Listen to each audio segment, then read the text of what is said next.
I'm Debbie Georgatos. Welcome to America Can We Talk? Today, 3 topics. Number 1, the Democrats cannot seem to agree whether they should denounce anti-Semitism. Very fun to watch. Number 2, guest in studio John Guandolo, founder of Understanding the Threat. And number 3, the Census Citizenship question shot down by a liberal judge. Stay tuned.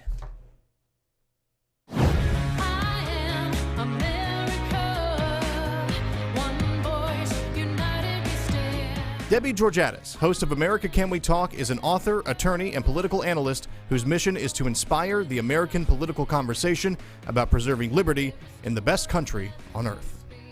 America Can We Talk is sponsored by GC Works, a Dallas-based company performing advanced technology research in the oil and gas industry.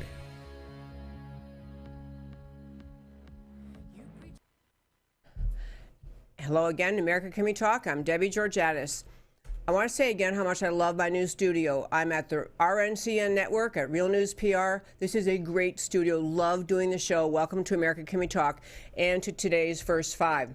In Washington today, the Democrats are in a major mess because they cannot get the various factions of the Democrat Party to agree whether or not to denounce anti-Semitism. Is truly amazing. And, I don't want to be gleeful about it because actually, on a very serious note, it's a horrible thing in our world in this year that you have one of the 2 major parties in Washington can't figure out if it's worth it to denounce anti-Semitism. Specifically, the Democrat member of Congress, of U.S. Congress, Representative Ilhan Omar, a representative from the state of Minnesota, but she is she's Somali by background. She is among the refugees that came to Minnesota in the massive influx of Somali refugees. The numbers, I had the number for you. I think it's in the range of 80,000 Muslim refugees have been resettled in Minnesota, and she ran from a district that is now overwhelming or has a large Islamic segment, and she has made many offensive statements, people calling them anti-Semitic. One, back in 2012, before she was in Congress, she accused Israel of hypnotizing the world and prayed that Allah would awaken the people and help them see its evil doings. She later apologized for that, pledged to learn more about the painful history of anti-Semitic tropes, and then went on to blame Jewish money for driving the criticism. Just last week, she talked about she addressed critics saying they represent a political influence in this country that says it's okay to push for allegiance to a foreign country. So she's accusing people in the Congress, in the U.S. government, who support Israel of having allegiance to a foreign country. So you're not getting too far with that. That was viewed as an attack on people who support Israel. And then she went on to talk about the little Benjamins. She made reference to the little Benjamins, basically referring to money, paper money, and then essentially arguing that it was money changing hands that causes people in the U.S. Congress to stand up for Israel. Got criticized for that. And then she responded in a tweet, well, I just really meant AIPAC, which is the most, for serious defenders of Israel, kind of a really moderate centrist. They do work to defend Israel. Very moderate, very centrist, not a serious Zionist organization at all. But what's happening politically in Washington is Nancy Pelosi trying to pull together the Democrats to come up with some statement to denounce Ilhan Omar's ongoing anti-Semitism. She's running into opposition from the progressives in her own party. Democrats on the progressive wing don't want Nancy Pelosi to orchestrate a denunciation of Representative Omar. They want her to let it go. So ask yourself why. Why do progressive Democrats not want Nancy Pelosi to stand strong and denounce anti-Semitism? Big battle too, whether her name should be in it, or just even a generic denouncement of anti-Semitism was not okay with the Democrats. They'd actually said earlier this week they were going to have a resolution ready Monday, and then it moved to Wednesday, and today it's not on the calendar either. They're fighting it out behind the scenes. Do they dare even denounce anti-Semitism? One more thing about her. We're going to be talking with John Guandolo right after the break about Representative Ilhan Omar. But among the things I want to tell you about her district, I mentioned that she lives in a district that has a very large refugee population.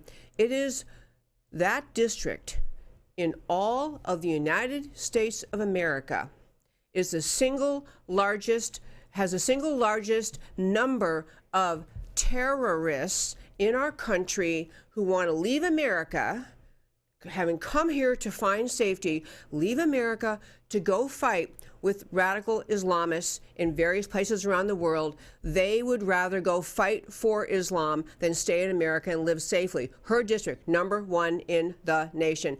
What does it say? That's who elected her to Congress. I'm Debbie Georgiadis. This is America Can We Talk. We're taking approximately a 3-second break, coming right back, and we'll have John Guandolo joining us. Stay tuned.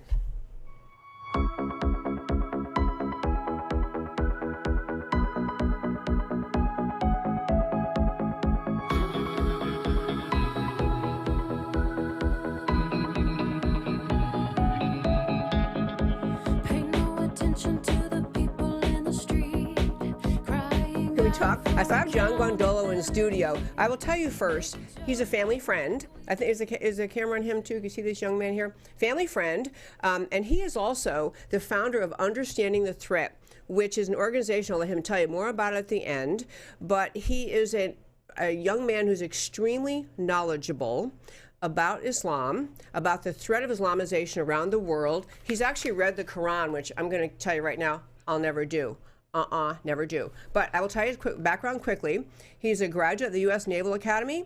He served as an infantry and reconnaissance officer in the United States Marines, so he's a Marine.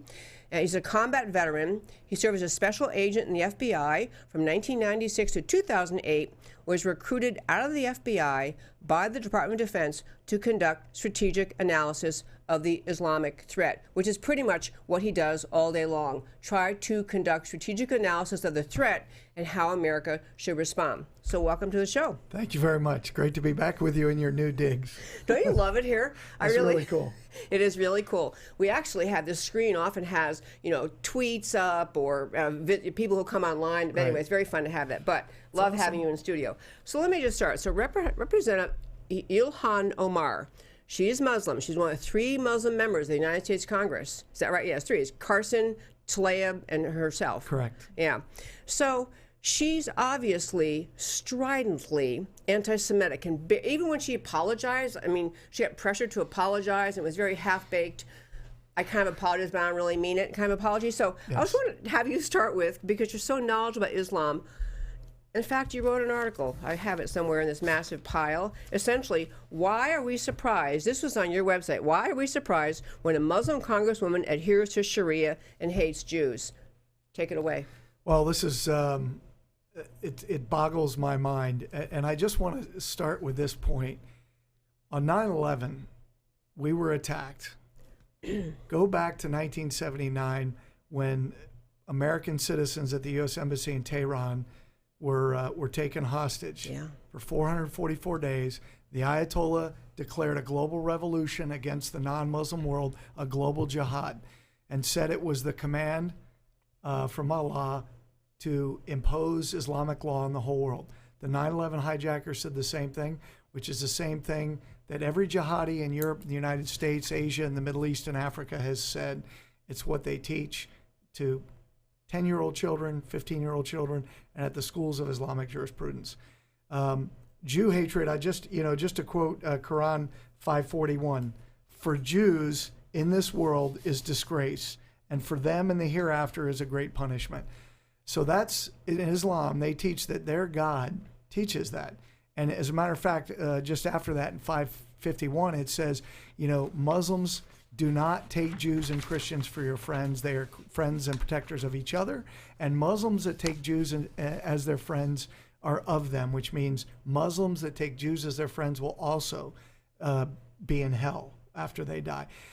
So just starting there, we can go into all kinds of Islamic doctrine that teaches this, but Muhammad himself participated in beheading up to 900 Jews after the Battle of the Trench. Muhammad, the founder of Islam. Yeah, and the perfect example of a human being according to Muslims. So when you look at that, and when you look at how the Jews are treated in Islam and the doctrinal teaching that they teach first grade children in Islamic schools in the Middle East, it's very clear. So it's no surprise that when an openly Sharia adherent woman becomes a congresswoman, I'm shocked that people are shocked that she is so anti-Semitic. Well, I think most people don't know. This is the first point I want to make, really established clearly for listeners. Those of you people say you take notes, take notes. So it is not a failure to follow their or put the other way.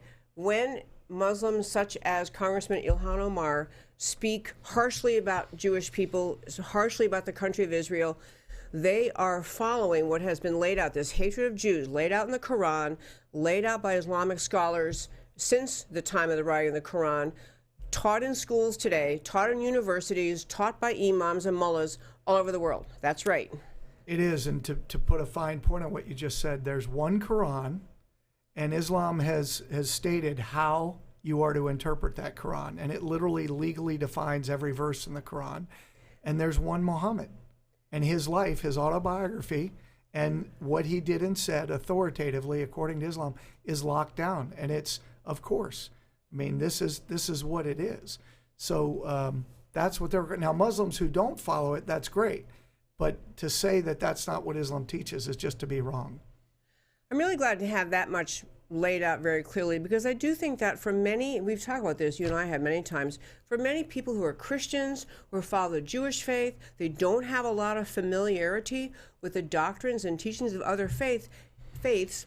It sounds a little absurd, or kind of, you'd almost dismiss it like that cannot be the case, that one of the world's major religions, actually woven throughout its teachings from its inception, teaches hatred of Jews. Well, I just have two quick points on that. Number one, the whole purpose of Islam, according to Islam, is to establish Allah's divine law, Sharia, on the whole earth. That's the purpose of Islam. And the way you do that is you wage jihad until the entire world's under Sharia. That's it. And there's no other version of Islam that teaches something else. So that's first part, number one. The other thing is, I go back to when I was in the FBI in the Counterterrorism Division. What we found is that the individuals who had studied Islam, studied the Quran, studied Sharia, studied the Hadiths, meaning the reports about what Muhammad did or said, those were the ones who were more likely to be violent and more likely to participate in jihad and more likely to be overtly anti-Semitic. So the deeper you go into studying Islam, the more likely you're going to do what Islam teaches. Okay, I want to turn to Sharia now. You know, you mentioned the word Sharia, and I know we talk about it in the show a lot, but I'm going to mention again. Sharia it means Islamic law, and you have heard people criticizing Ilhan Omar or questioning whether or not a person who seeks to be in federal office, such as she did, and she's in Congress, is there a conflict between their loyalty to Islam and to the mission of inflicting Sharia, imposing Sharia, and the mission of being a member of the United States Congress and following the rule of law in America? Yes, and let me answer it even more specifically. I just published an article a couple hours ago, and we were looking at the Islamic Society in Denton, Texas, which on its website, under the part where they talk about judicial part of Islam, and it specifically says that Muslims must adhere to Sharia, and then they actually quote in a section under human rights in Islam where they quote the Cairo Declaration, where they say that human rights in Islam is the implementation of Sharia. So from the Islamic point of view, Sharia is the lens through which the Islamic world views other human beings. And what they say is, number one, that non-Muslims are the worst of all creatures, that it is a requirement to wage war against the non-Muslim community. This is right out of Sharia. And there's no other version of Sharia. There is no version ever published of Sharia on the planet that does not require, of Islam, that does not require warfare against non-Muslims till the world's under Sharia. This is the Sharia that requires people who leave Islam to be killed immediately. Apostasy, yeah. That's right, apostasy. It requires people who commit adultery to be stoned to death. This is the Islam that says a mother or father can kill their child or grandchild for any reason they deem fit. That's lawful, and there's no indemnity for that in Islamic law. So it's a barbaric system, and I don't understand why our leaders at the state, federal level have a hard time just simply speaking that truth. But quite frankly, my experience is none of them know it. Nobody's taken the time to know it. That's why they don't speak it, because they don't know. I'm going to get one more thing on Sharia, though. You hear people make the argument, well, Jewish people adhere to the Ten Commandments. Christians adhere to the Gospels, or, whatever you want to call it, all Jesus' teachings, the Sermon on the Mount. Isn't Sharia just like that in Islam? And I know the answer is no, but I'd like you to try to, if you would, expand on how Sharia is different from the laws that guide the Jewish faith and the Ten Commandments and the teachings of the New Testament that guide Christians. It's a whole worldview thing, and that's what I want to try to have you make clear. Right. So first of all, if we start with Jewish halakha, it specifically says when you're in a country, you obey the law of the land, right? Mm-hmm. Jesus taught his disciples, render unto Caesar what is Caesar's, unto God what is God. And he even said, yes, at the moment he was critiquing the Pharisees, he also said, you must listen, right? So don't do what they do, but listen to what they're teaching, because they're teaching the right law. They're just not doing it. So that's just in a very brief. Now, what Islam teaches is that none of that is in play, that you must impose Sharia on the world through all means. And non-Muslims, Christians and Jews specifically, have three options: convert to Islam, submit to Islamic law, pay the non-Muslim poll tax, and have reduced rights under the Islamic State, or the Muslims will wage war on you and kill you. The other aspect of Sharia I want to just make clear is that it is a all-encompassing replacement for this system of laws in another country. I mean, to comply or if Sharia were imposed here, for example, in America, it would require the elimination of our entire system and rule of law, because it is an entirety of the way you live and all law. Is that accurate? That is accurate. As a matter of fact, in the most widely used textbook in U.S. Islamic schools, including right here in Texas, on page 2, it says Islam is not a religion, however, but a complete way of life. And they teach it's a complete way of life: social, cultural, military, political, and religious, all governed by Sharia. And then it explains that the duty of Muslims is to impose and live by Sharia to the best of their ability. So it's very clear. They teach their children this. There's nowhere they don't teach this. And that's the other question.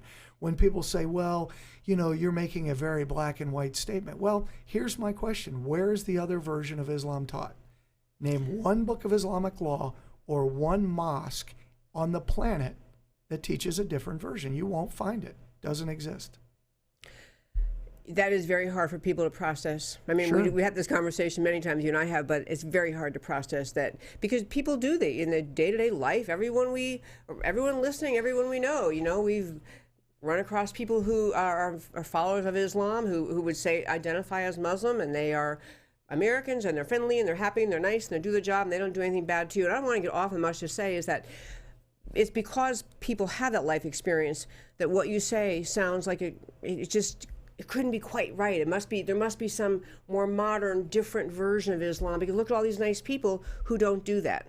Right. Well, there's a couple of responses I would have to that. And first of all is there are people who self-identify as Muslim who do not want to live under Sharia because it's a barbaric system. But somebody who doesn't follow Sharia, they don't represent a different version of Islam. So that's the first part. The second part is deception in Islam runs very wide and very deep. And Muslims are commanded, as a matter of fact, Islamic law says, quote, it is obligatory to lie when the goal is obligatory. Advancing Islam, waging jihad is obligatory.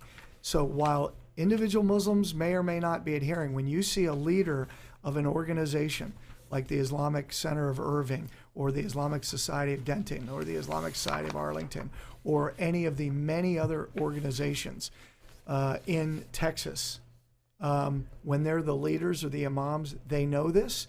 They say in order to be in those positions, you have to know Sharia. So they know it. So you know they're lying when they're talking to you. That's the problem. I think the problem most of us, I had a hard time. You know, when I first learned this, I felt the way many people do. My mind was boggled that people could actually look at you in the face and lie to you. Now, I was an FBI agent. I had bad guys lying to me all the time. Yeah. But people who really, their demeanor appeared very sincere, and yet when you actually look at the facts of who they were, you knew they're lying to you, and I know they're lying to you. So that's the problem. But yes, there are, of course, individuals who don't want to live under the system, and this is the point.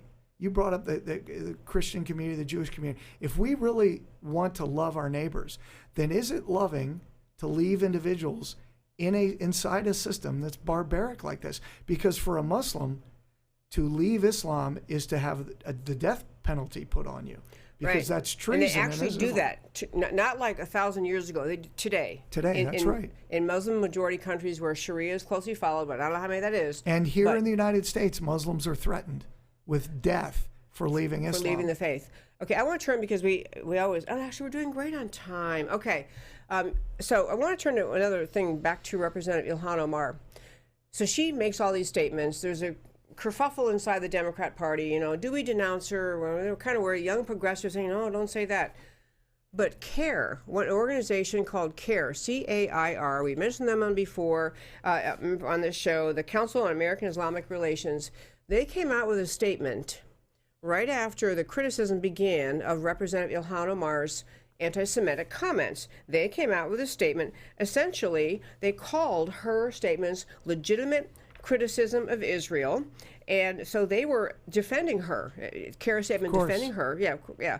But I want to, CAIR is an organization that I don't know if the exact language on their website, but they have a happy talk description of themselves of, we're just here trying to help relationships between, develop understanding relationships between, you're going to look it up and ruin all my fun making things up. But anyway, the gist of it is, trying to establish good relations and communications between America and the Islamic countries or the Islamic world. So it's like that idea, we're a public service here. So CAIR is often quoted right after jihadist attacks or right after honor killings come to light in America. After something comes to light that is evidence of the practice of Islam that alarms people, CAIR is a go-to organization, and journalists say, well, Mr. CAIR, what about this jihadist attack? And of course, they instantly say, my gosh, this is terrible. This is not justified by Islam. So, you wrote something on your website, if I may quote the title, CAIR is Hamas. Hamas being a terror organization. I know it's a lot and you can't cover it all in the next 10 minutes, but how is it what connection really is there between CAIR and Hamas? Direct connection. So in 60 seconds, I can give you the big picture.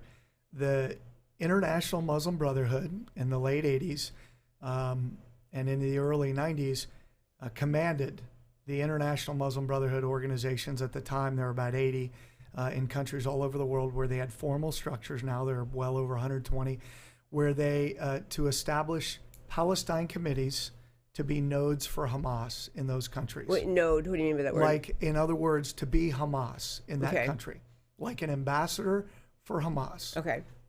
In common parlance. So the U.S. Muslim Brotherhood created the U.S. Palestine Committee, and they created 4 organizations, one of which was the Holy Land Foundation, originally called the Occupied Land Fund, which was, at the time it was indicted after the 9/11 attacks. It was in Richardson, Texas, in the Northern District of Texas, Dallas area, and it was the largest Islamic charity in America, and it was a front for the terrorist group Hamas. The 4th organization that was created in 1994 by Hamas in the U.S., the U.S. Muslim Brotherhood's Palestine Committee, was CAIR. And we have a mountain of evidence demonstrating that CAIR is Hamas. We have the massive amount of evidence in the HLF trial. We have over 12,000 documents that Chris Gobbets, when he was undercover at their headquarters, pulled out of their offices, which demonstrates that CAIR is involved in fraud, sedition, terrorism, espionage. and yet they still operate with now. Interestingly, in 2009, after HLF was indicted, the Department of Justice prepared to go after the CARE's executive chairman and then CARE. And after about 6 months of preparation, Attorney General Eric Holder shut it down, and it's never been pursued. But the fact that CARE is Hamas is not a question. And that is what I think. And we have that document. If you just go to our homepage, understandthreat.com, there's a box there, CARE is Hamas, click it. And that's evidence. Those are facts already in evidence. Okay. Is it understanding the threat or understand the threat? Understandingthethreat.com. Yeah. Great website. Very, very informative. You can go there and spend the whole day scaring yourself to death, but becoming informed. So I love that connection, because I think that CARE is really pretty wildly successful in portraying to Americans every time, as I say, jihadist attack around the world, any violent thing, any honor killing that particularly is horrible, the media goes to them. You get a really pleasant, and sorrowful looking person. We're saddened by this and we denounce it. But CARE is actually, and Hamas, actually I should be sure we know what Hamas is. CARE is Hamas, is the name of your article, and you can go on your website and find. But Hamas itself is a terror organization, very openly, a terror organization designed to spread terrors, essentially, ultimately spread jihad, commit jihad, and spread Islam. You want to hit on Hamas at all? Yeah, I mean, but that is why, because Hamas is such a virulent foe of Israel, which of course they believe, and they've said they need to wipe Israel off the face of the earth. This is where this stuff comes from. And I think this is the point, is we don't pay attention and appreciate who CARE is. I just wanted to read one thing, I think, for your audience. This is a letter written in April 28, 2009 from the FBI's assistant director to Senator John Kyle. And it says this: as you know, CARE was named an unindicted co-conspirator in the HLF trial. During the trial, evidence was introduced that demonstrated a relationship among CARE, individual CARE founders, and the Palestine Committee. Evidence was also introduced demonstrating a relationship between the Palestine Committee and Hamas, which was designated a terrorist organization in 1995. In light of the evidence, the FBI suspended formal contacts between CARE and the FBI. This is who we're talking about. These are suit-wearing terrorists, and we allow them to wander the streets and wander the halls of Congress every day. And lobby Congress and have a lot of... Yes. And so that's a good segue back to politics. So here we have Representative Ilhan Omar. We have leftists, young progressive members of Congress, the American left, the Democrat Party, who are trying to rein in Nancy Pelosi and her denouncement of anti-Semitism. And what I want to get at is, we talked about before, you and I have before, but this, there is a conjoining of, or a working together between Islamic extremists, or Islamists, whatever word you want to use. Jihadis, okay, and the American left. I mean, it is, in fact, I'll tell you something amazing. I don't know if all of them, but numerous of the Democrat candidates already declared for U.S. president have come out, including Bernie Sanders, who is Jewish, coming out defending Ilhan Omar. Let's not go too far. I don't think she made anything bad by her. Nancy Pelosi, she didn't mean anything bad. I mean, what is and you and I have talked about it, but what is the reason or the logic between left-wing America and jihadists or Islamists that they seem to work hand in hand in America? So a few things I want to lay on the table, because this is a big part of our work, is discussing and showing how these two, the word I use is, first of all, it's not fake news, it's propaganda. And it's not deep state, it's counter state. There is an Islamic counter state and there is a Marxist counter state. Those are the military, that's the military verbiage of political warfare, which is a form of warfare. Not politics like Republicans, Democrats. It's political warfare. And here are a couple big keys. What these two counter states are doing is intentional. It has been going on for many decades. It has formal structure. They have a strategy and they're acting on that strategy. But everything you're seeing is intentional. There's nothing random about this. That's the first part. The second part is the Marxist counter state is the hammer for the Islamic counterstate. So the Marxists, as we've already seen through Antifa, Black Lives Matter, the Marxists are the ones who are doing violence now and will, in increasing amount, this year, will be doing violence on behalf of the Islamic counterstate. Here's the key. The enforcers of the politically correct narrative that gives the Marxists the room to move are establishment Republicans. And without them, these movements have a very hard time operating. Because establishment Republicans fail to speak truth about the Islamic and the Marxist threats, and because they fail to speak about enforcing the law, enforcing the unalienable rights to life, liberty, and property, and upholding the Constitution and the oath, that gives the Marxists all the room they need to do what they're doing and to do their bidding for the Islamic movement. Now, what they both have in common is they want to bring down this country. That's something that these are not the debates between quote unquote left-wing Democrats and the Republicans. These are not policy debates. They're intending on bringing down the country and imposing Marxism. That's the goal.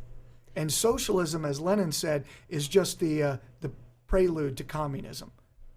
It's funny, you said so many things there where I could go in about 25 directions, but I will remind our listeners, I got off on this the other day talking, I think, about the Green New Deal, whatever we were talking about. It's a really great, and in a speech I did earlier in the week too, it's a really good thing to start using the word Marxism, because socialism has a friendly feel to it in America right now. I mean, Bernie Sanders gave it a friendly feel. Even Alexandria Ocasio-Cortez gives it a, and the mindset of young people who in some polls are in the near 50% of, yeah, I think socialism sounds nice. They think it's about sharing, being more social, caring a lot, wanting to make sure some guy who owns 5 yachts, has to give some of it up to help poor people. They think it's that. They don't have a sense of what it empowers the government to do. It's always about somehow making things nice. But Marxism, I am talking about linguistically, but Marxism still has you kind of go, we don't want to be that. That's scary. And I like that attaching that to what the left-wing mission in America is, because the left-wing mission, as I say over and over, is off the American playing field. It's not the political debate. It's not between the two 40-yard lines of football field and tugging back and forth. It is on the right, keeping us somewhere in the American dream football field, and the American left off on Marxism. If they could do what the Green New Deal looks for, as just one example, they would do it. The Green New Deal will be in portions, in fact, probably all of it, broken down into happy-sounding language in the Democrat platform by 2020. And it is absolutely destruction of a country rooted in liberty. Yeah, and I would encourage, that was very well said. I just want to say that when we think about what they're doing, what the Democrat Party is doing, you've got to think Stalin and Mao and not think, socialist Finland or something. Right. You're talking about, this is the party, I call them the party of death. And so if you're a Democrat, and I've had people who are Democrats who come up to me and they're like, I don't believe in these things you're attaching. And I'm like, well, you know what? It's part of your national platform. Your leaders do. Your leaders do. Yeah. And it doesn't matter that you don't. They're taking this country, they're trying to take this country there. They're the party of death. They're the party of killing the most innocent in this country. They're the party of taking away the inalienable right to keep and bear arms. They're taking away, they want to, the inalienable right to free speech. They are the party of Marxism. They are the party of Stalin. The 30,000 murdered, the Mao, I don't know what the final number was, but 100 million killed. I mean, it's staggering. Unreal. Now, people say, no, this is just that you're mixing up politics. No. Listen, we have done a very deep analysis, and a couple colleagues of mine have done a very, very deep analysis that I have reviewed and looked at this nationally, not internationally, but nationally. This is an intentional, hostile, organized movement. It equates and it fits the counter-state model. This is its own thing that seeks to grow like a cancer inside this country until it overtakes the country. Now, at some point, the Muslims and the Marxists will have to battle. I was going to say. But that doesn't matter. They're all about destroying liberty. And we need to fight this at every level, in every moment in this country. We are now at the absolute tipping point. We are. I gave a speech, I think it was Monday night, and I said pretty much what you just said. And honestly, it was funny because I sometimes I say these things and I'm thinking, it was a really big group, and it went, they're pretty informed people. But I'm watching out there, are the people going, oh no, I don't think so. But they really weren't. I think more people are tuning in. I mean, people were nodding along. That's right. That's right. I mean, these are activists, but still, it was a big group of people who, I think maybe 2 years ago I wouldn't have said that out loud in public. But there's a very serious, you say tipping point, a very serious place we're at right now. One focus is going to be the 2020 elections, how if we can hold on to the presidency and therefore at least veto a lot of what would come out of a Democrat-controlled House, and if they still hold it. And so it's a battle going on. I want to go back one more time to Ilhan Omar to fold in one other facet of all of this. America has had a very friendly policy with respect to bringing refugees to America. And it always is sold as, well, we're the richest nation on earth, we're good people, we're a generous people, we want to care, we want to help. And you had, of course, the influx of refugees in Western Europe and in England that was flowing out of the Islamic caused conflicts. But in America, you have people coming here, refugees, and we ended up with this massive group, happened to be Somalians in Minnesota, but it could have been some other country, but they were Somalians. And America got duped out, or duped by our niceness into not recognizing that as invading army isn't exactly the right term, but we're having people moving into America who are then voting against American interests, including people who would have voted for Ilhan Omar or Rashida Tlaib or anyone else. What's the other guy's name? Carson. I mean, so you talk a lot about the refugee problem in America, but do you agree the refugee problem has gotten us into some danger with respect to Islamization? And second, what do we do about it? So a couple things. Number one, yes, we have on our website under our reports a 14-point recommendation for the president. One of them is you shut down all immigration to the United States for 5 years until you get a handle on the borders, north and south borders, and or more importantly than the border, the ports of entry.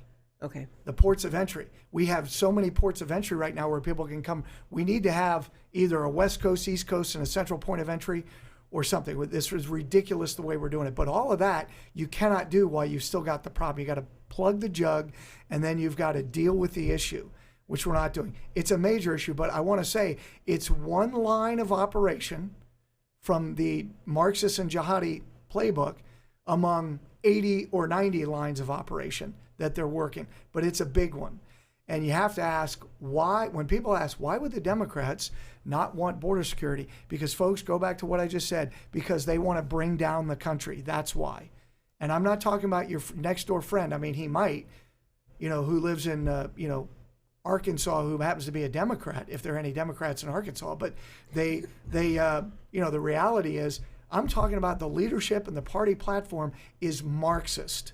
That's what they're about. So yes, it's a danger. I think the way we have to begin, you cannot have a discussion about this while they're all coming in. You got to seal the border and wait. Listen, I'm saying this. My dad was second generation from Italy. My mom, first generation from Germany. I had many, many long talks with my grandparents about them coming here, what it was like, having nothing and dealing with it. I very much have a heart for that. But you do it, number one, legally, and we take people in who bring something to our society, who want to come in and enjoy the freedoms and be a part of our society. These people are coming in saying, we don't want to be a part of your society. We want Sharia as the law of the land, and we want to change your society. You're not welcome here. John Guandolo, I feel like we could talk for 3 hours. We probably could, actually. However, my happy and wonderful producer over there, Matt Stoker, is going to tell me soon we're about out of time. Yeah, I saw that he tells me 5 minutes. I just keep talking. But on a serious note, thank you so much for coming, and tell our listeners again your website. Understandingthethreat.com. And if I can comment, you said something a moment ago about when you were talking to the group and all these people are getting energized. We are the answer for that. If you want to put your energy somewhere, that's where Understanding the Threat comes in. We are giving citizens at the local level tools to take the fight to the enemy and put freedom back on the offensive where it belongs. And we encourage people, use our resources. We're at UTT_US on Twitter. We have a Facebook channel, Understand the Threat, a YouTube channel, Understand the Threat. Join us, support us. We need you. We just released our new America Founding Principles DVD. We have 6 DVDs, and we have a 2 DVD set all about, it's All About Sharia. And I have a brand new book coming out by the same title, It's All About Sharia. We encourage you to use these resources and the free resources at the website and join us in this fight. Thank you, John Guandolo. I'm Debbie Georgatos. This is America Can We Talk? Another very short 3-second break and one last final segment. Stay tuned.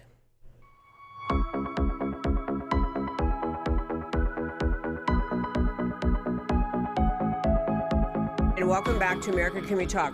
One last topic I want to hit today, and I could have talked with John Guandolo for hours, and we have talked for hours. I think it's so important. The topic is massive, must be understood. Well, I'm going to hit one little point I meant to say in my first 5, and I didn't, but I want to say it now, just have you ponder this. Ilhan Omar is a member of U.S. Congress. She's a refugee from Somalia. She's a member of Congress. In the country of Somalia, 98% of the girls in that country have inflicted upon them FGM, female genital mutilation. Which is part of Islamic practice around the world. Instead of, if she wanted to be a leader and speaking up to end suffering, speaking up for something good in this world, she could be a leader on many issues. She could be a leader on that. Because these girls coming to Minnesota as refugees from Somalia, their families did not arrive in America and forget all about that old world stuff. It's happening in Minnesota. I'm very troubled by the idea a woman would be worked up attacking Israel, a tiny little speck in the grand scheme of the Middle East, spending her time attacking Israel, and does not stand up for something that is in her wheelhouse, in her home turf, in her faith. You never hear her condemn it. I just find that really, for someone trying to say she's standing up for anything good, truly troubling. She never does. But the last thing very quickly today was there was a small development. We talked about the fact that the Commerce Department in Washington has charge of what is actually on the U.S. Census, and that Wilbur Ross heads the Commerce Department. President Trump wanted to add a question to the census whether or not the person answering questions is a citizen. It was on the census. The census is required by the Constitution. That question was on the census, I think, through 1980 or something like this. Every 10 years we do a census. That question was on there for decades and then taken off, I assume, by left-wing thinking. What difference does it make if they're a citizen? But now Trump wants to put it back on. He's trying, and so Wilbur Ross has announced they're doing that. And the Democrats, the Marxist left in America, has sued, complaining about the idea that the census would even ask whether someone's a citizen. And I'm going to remind you, so what happened, the development today was there was a federal court judge in San Francisco. I'm not even going to look it up. Let me guarantee you, as soon as I'm, as surely as I'm looking you in the face, appointed by some Democrat president. However, federal court judge ruled that it was unconstitutional to ask the question. Let me explain why you have to ask the question. The count of people you have in every state coming from the census determines the number of seats you have in U.S. Congress.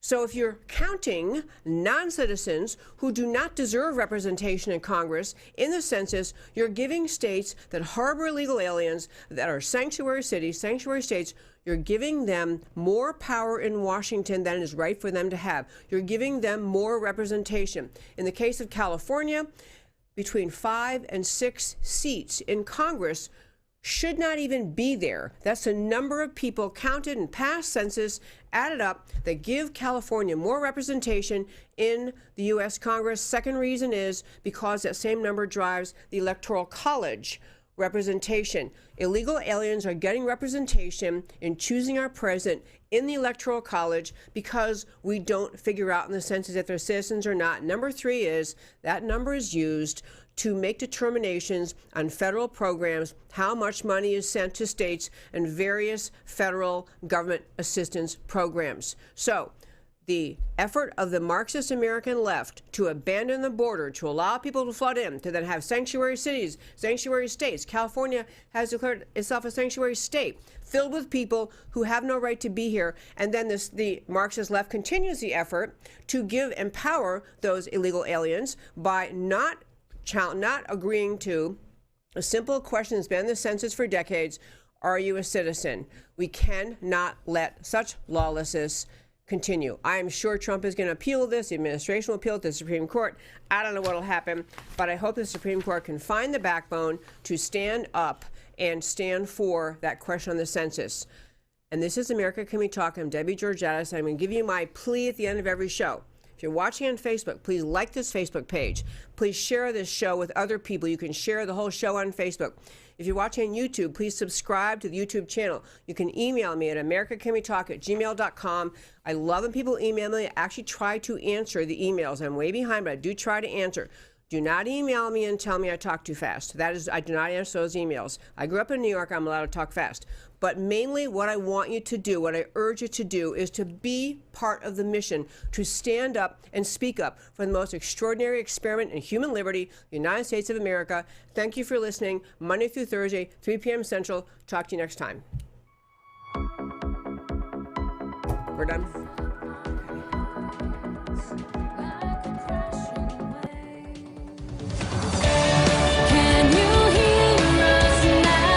America, Can We Talk?